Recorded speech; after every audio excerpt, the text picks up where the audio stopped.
আসসালামু আলাইকুম, সবাই কেমন আছেন?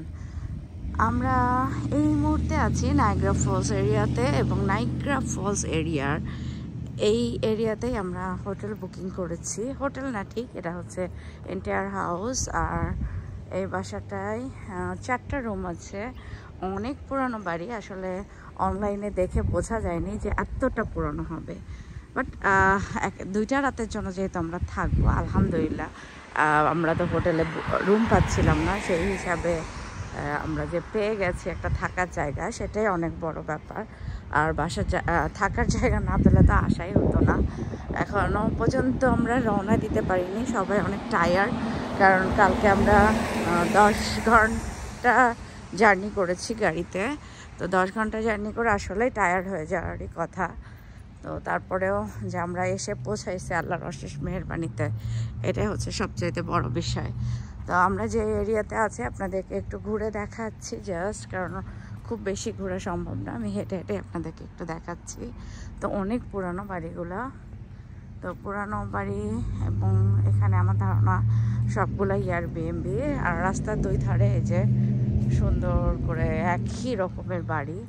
আর বাফেলো যেহেতু নিউ ইয়র্ক সিটির ভিতরে, নিউ ইয়র্ক স্টেটের মধ্যেই পড়ে, কাজেই আমার কাছে এই বাড়িগুলো দেখতে নিউ ইয়র্কের বাড়িগুলোর মতনই লাগছে। রাস্তার 2 ধারে একই রকমেরই বাড়ি সবগুলা প্রায়। তো আপনাদের সাথে একটু শেয়ার করছি বাড়িগুলা, মানে যে এরিয়াতে আমরা আছি এই মুহূর্তে। আর আকাশ মেঘলা, দেখতেই পাচ্ছেন। জানি না নায়াগ্রা ফলসটা আমরা কতটুকু সুন্দর করে দেখতে পারবো। তারপর আপনাদেরকে ইনশাল্লাহ দেখানোর চেষ্টা করব আমরা যতটুকু দেখতে পারবো। যদিও ক্যামেরায় অতটা সুন্দর আসে না, তারপরও চেষ্টা করব আমি যতটুকু দেখেছি আপনাদেরকেও ততটুকু সুন্দর করে দেখানোর।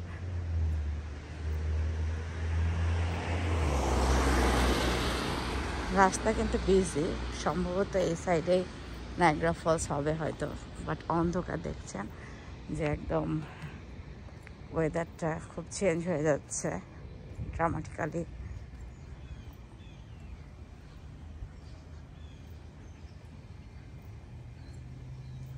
অনেক পুরানো বাড়িগুলো দেখেই বোঝা যাচ্ছে যে আমরা একটা পুরানো এরিয়াতে চলে এসেছি। কিন্তু যখন আমি রাস্তার কাছাকাছি যাচ্ছি, তখন দেখেন রাস্তাটা কিন্তু অনেক সুন্দর লাগছে। রাস্তার 2 ধারে একদম কালার চেঞ্জ হয়ে আছে, কত সুন্দর, খুবই সুন্দর লাগছে। তা আপনাদের এরকম পুরানো এরিয়া দেখতে কার কার ভালো লাগলো অবশ্যই আমাকে জানাতে পারেন। আর প্রচুর কাঠবিড়ালি দেখা যাচ্ছে রাস্তায়।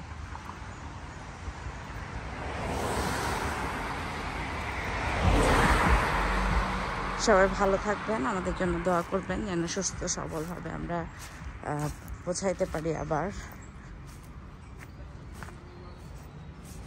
আল্লাহ হাফেজ, আসসালামু আলাইকুম।